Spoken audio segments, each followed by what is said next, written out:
All right, let's jump right into this explainer. Today, we're doing a bit of a deep dive, essentially framing fundamental cloud concepts as a senior cloud architect's masterclass.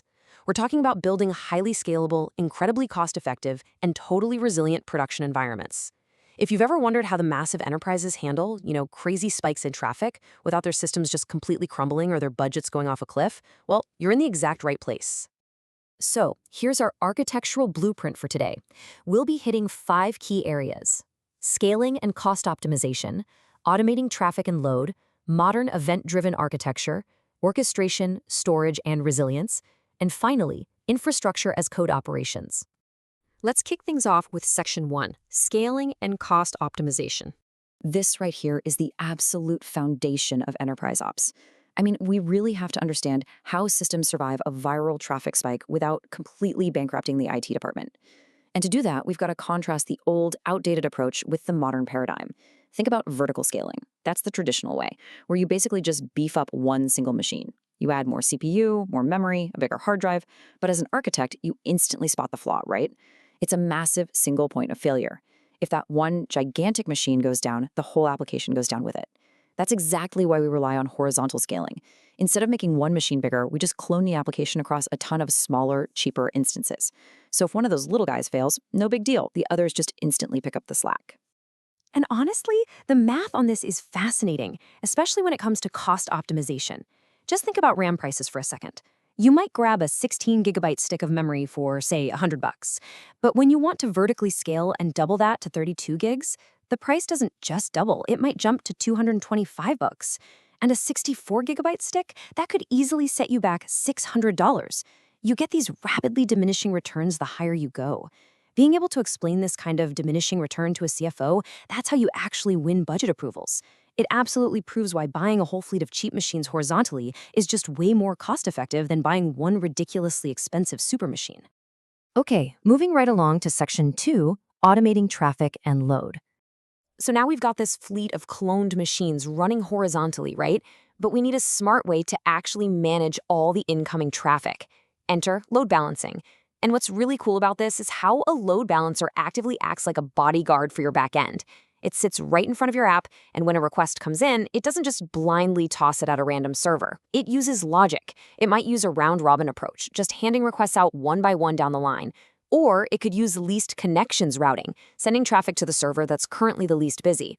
It can even look at CPU metrics to actively route traffic away from servers that are starting to get overwhelmed or unhealthy. But here's the thing. Traffic isn't a flat line. It fluctuates, which brings us to autoscaling. Remember that viral traffic spike we talked about? You definitely don't want to be sitting there staring at a dashboard at 2 a.m. trying to manually guess when to spin up another server. Autoscaling groups handle this automatically, based on those CPU or connection metrics. And this is the real secret sauce for cost optimization. It automatically tears down those extra horizontal instances the exact second traffic goes back to normal. You literally only pay for what you use right when you need it. And speaking of paying for what you use, we kind of need to have a candid chat about the word serverless. Because look, what serverless originally meant and what the industry has devolved it into are two very different things now. Originally, with stuff like AWS Lambda, it was true pay-per-use computing. You wrote some code, the cloud magically scaled the invisible infrastructure, and you only paid for the exact milliseconds your code ran. Beautiful, right? But lately, cloud providers are slapping that serverless sticker on things like OpenSearch databases. Sure, you aren't managing the underlying servers yourself, but you are absolutely still paying an hourly rate for those scaled instances in the background, even if literally 0 users are on your app. It's a massive distinction when you're planning an enterprise budget. All right, let's transition to Section 3, Modern Event-Driven Architecture. Let's look at how we take all of this and decouple complex applications to make them super agile. Because the old way is, frankly, a house of cards. In a traditional synchronous model, think of a standard e-commerce checkout. Everything is tightly coupled. A customer hits buy, and the system calls the credit card service, waits, calls the warehouse, waits, calls the fraud check. The issue? If that fraud service hangs up or crashes, the whole transaction fails. It's an architect's worst nightmare. Your core order system is basically held hostage, forced to rely on every single downstream piece working perfectly, right in sequence. Event-driven architecture, or EDA, completely fixes this tight coupling problem. Instead of forcing systems to wait on each other synchronously, the order system just acts as a publisher. It literally just drops an envelope, an event with the order details, into a notification engine, like AWS Event Bridge, and it's done. That engine then takes over and independently fans out copies of that envelope to whoever is subscribed: the warehouse, the fraud system, the payment gateway. The original order system doesn't even need to know those other systems exist. This kind of decoupling is a total game changer. It means you can seamlessly bolt on new downstream services later without ever risking the stability of your main application. Okay, on to section 4, orchestration, storage, and resilience. Now that our architecture is nice and decoupled, we really need to focus on handling data, managing application state, and keeping uptime at 100%. Look, if you're packaging your code into containers, manually deploying them to virtual machines, it's going to get messy fast. What happens when a container randomly runs out of memory and crashes? You can't just babysit them. Instead, senior architects use container orchestration tools, things like Elastic Container Service or Kubernetes.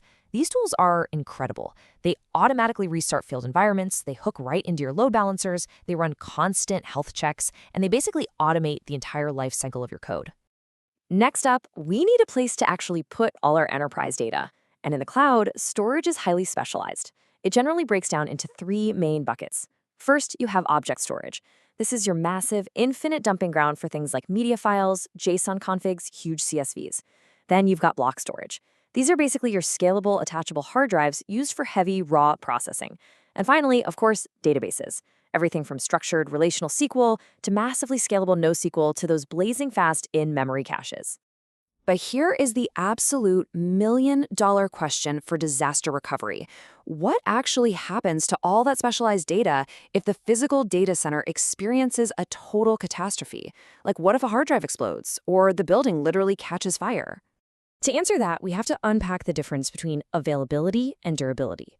We get high availability by splitting our application across isolated availability zones. These are physically partitioned data centers with totally separate power grids and internet lines. If one zone loses power, the others keep your app running smoothly. But durability? That's about the data itself. Durability means your data is mathematically safe because there are multiple redundant copies distributed geographically across the world. Even if a data center burns to the ground, your data survives. That is how you buy real peace of mind in the enterprise. Which brings us to our final part, section 5, infrastructure as code operations. We've finally reached the climax of production maturity here. We understand all the concepts, but how do we actually deploy this massive, resilient, decoupled architecture in a reliable way? Honestly, manually clicking through web consoles is just a disaster waiting to happen. It invites those dreaded fat finger errors, where someone accidentally hits delete and takes down production. Plus, it's painfully slow if you need to replicate your setup in a new country.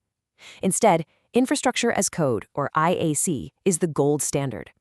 By writing your infrastructure setup as actual code files, you get Git version control, peer reviews, and the superpower to instantly stamp out exact error-free replicas of your environment anywhere on the globe. This is how the pros ensure environments are bulletproof and identical every single time, with zero human intervention. You've got tools like AWS CloudFormation for declarative templates, basically giving the cloud a blueprint of what you want. Or, if you want to get more advanced, you can use the AWS CDK, which lets you use actual programming logic, like if statements and loops, to build environments. And if you need to play nice across multiple different cloud providers, Terraform is your go-to industry standard. But look, none of this matters if you leave the front door wide open. Every piece of this infrastructure, your containers, databases, event engines, has to be locked down inside isolated cloud networks. We use secure subnets for this. It ensures that, say, a highly sensitive database sitting in a private subnet literally cannot be accessed directly by the outside internet. You are explicitly defining the strict security rules for exactly what is allowed to talk to what. All right, I want to leave you with one final thought-provoking question to ponder. If your primary data region completely failed today, could your infrastructure code automatically rebuild your entire enterprise architecture in Europe tomorrow? Seriously, think about that. It really highlights why mastering horizontal scaling, event-driven decoupling, and infrastructure as code isn't just nice to have, it's an absolute requirement for any serious cloud professional today. Thanks so much for joining me on this explainer, and keep building.